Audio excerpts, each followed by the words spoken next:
a lot of these people are contagious, and they're going to call you up, and they don't mean to, but they're going to be exporting all kinds of diseases, and you can never predict what they're exporting, because it may not be, you can catch immune dysfunctions from people. Did you know that?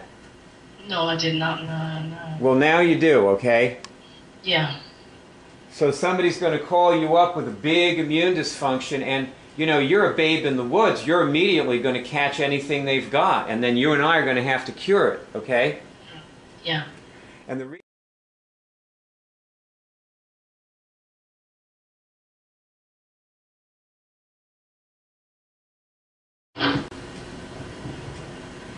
I have to say that you look pretty good. Oh, thank you. Thank you. Yeah. Yeah. And you know, I notice you're a lot skinnier. Oh, you know what? Somebody said that to me a couple of days ago, that I can see you losing weight and don't lose any more. No, you want to lose all of it. I know, but you know, it was a female that told me that, and you know what females are like. Yeah, I do. You know? She's already envisioning a lot of competition there. That's it, yeah. You know what we like, Okay, so I'm going to ask you to test some questions now. Did I catch fatigue from that doctor, the doctor that you didn't like, that you said had it in for you? Yeah, I'm getting sick from there. Did I catch medication allergies from that doctor?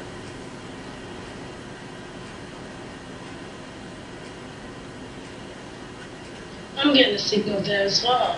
Okay, allergies are held in the gravitational and spiral bodies. Now, just about any disease that is in those bodies can be caught. Every disease that's in those bodies is contagious. Okay. You with me? So, things that people don't think are contagious, like cancer, are. Like women catch cancer from an uncle who rapes them when they're 3. You know, when they're molested, and they get that, you know, when somebody molests you physically or even verbally. It's possible that somebody could molest you verbally, and your gravitational body can pick up lots of diseases from that person that manifest 40 years later. Years after the person died, you've got the disease from this person.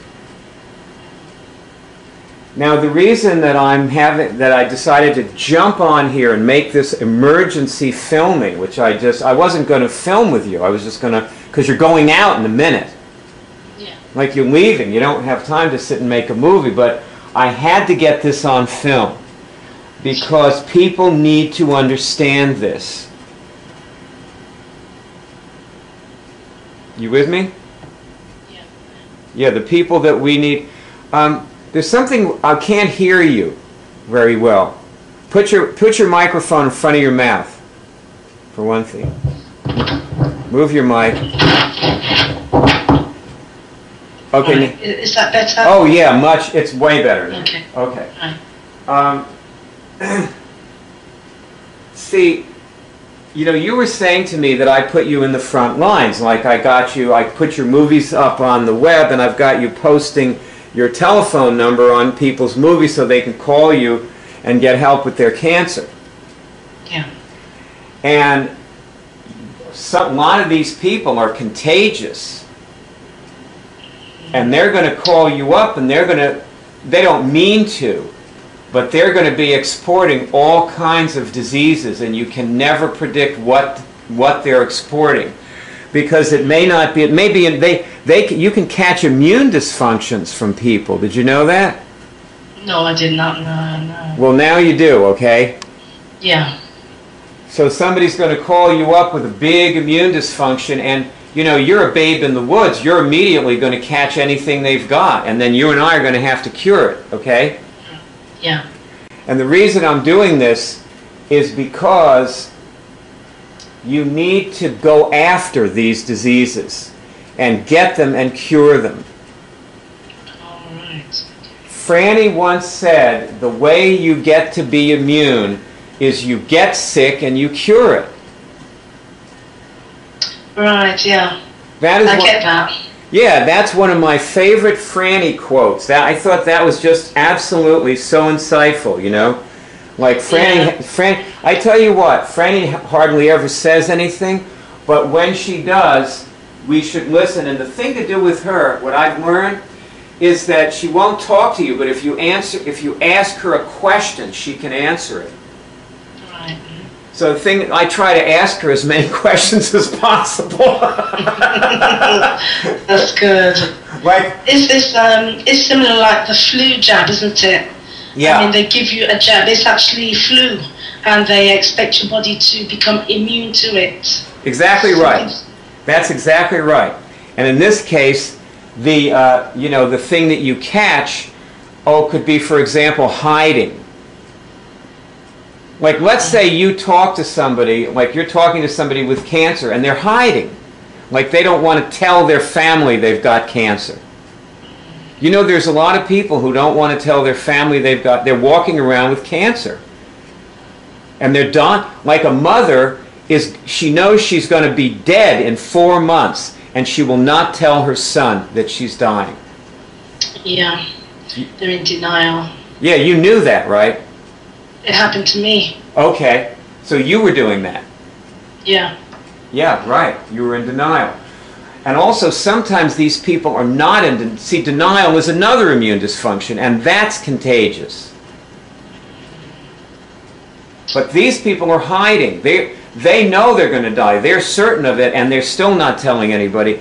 And because, like, her son's in medical school, he's making straight A's, and she does not want him to, take a leave of absence and come home to be with her while she's dying.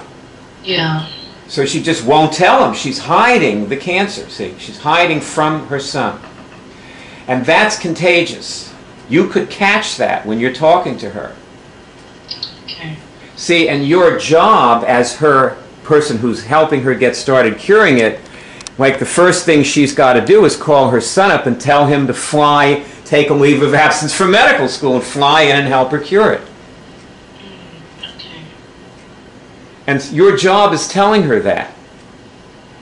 Right. And if you don't, yeah. if you go along with what she's doing, then she will make you sick. You'll catch it. Are you with me? You can't agree with her. Right. And you did not agree with that doctor, did you? No, I did not. No. And what happened was you asked to go back to the other doctor. That's right. So you just walked away from this doctor, and today you're better. Yeah, feeling yes. Yeah, feeling a lot better. Yes. Yeah, so you naturally immunized yourself. You see, you're doing this. You have to do this. You're doing this all by yourself.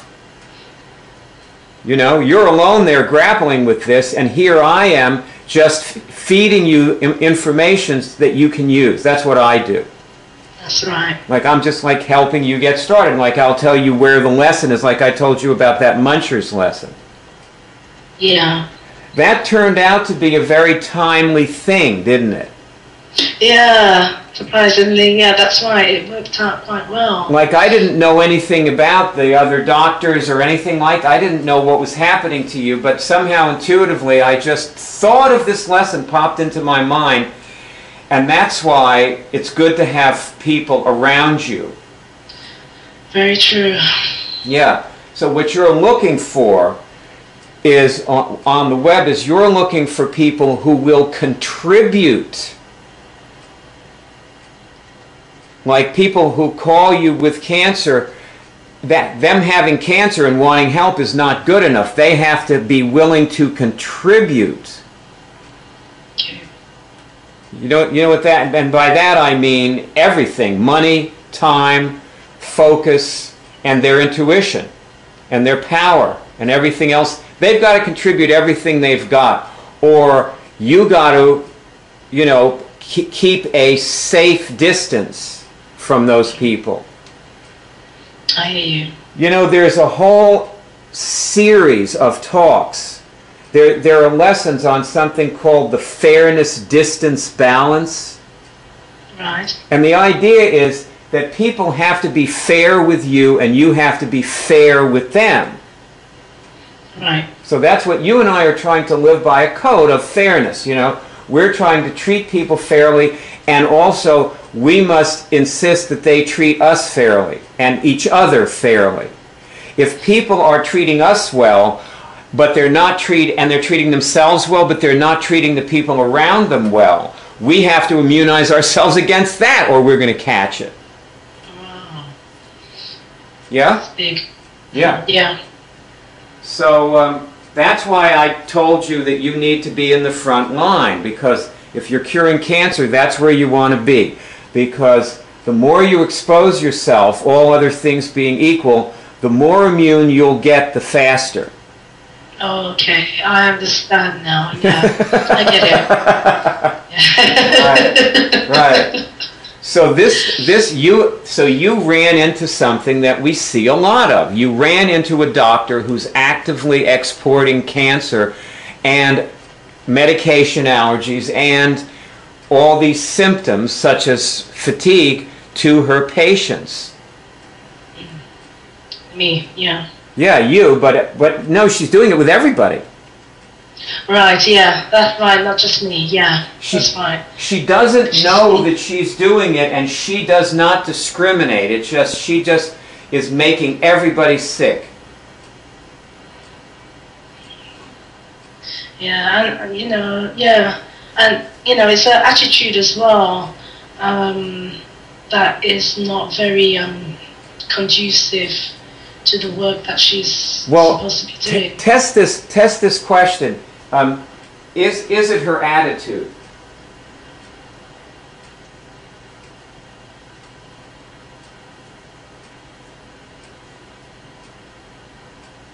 Right, I'm not getting a signal there. No, you know why? Because it isn't her attitude, it's her. Oh, right. The problem is not her attitude. Her attitude is a symptom. It's not the cause. Get it? Yeah, I do, yeah. See, the attitude that you see is a symptom of the disease that's coming out of her and that she's pushing into the people around her. That's quite dangerous.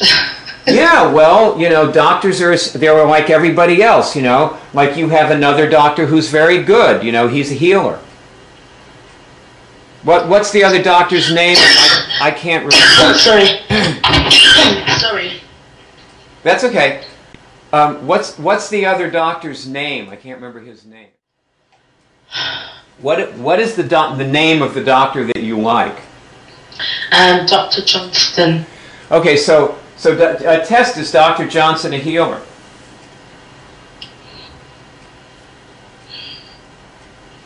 I'm getting a signal. Yeah.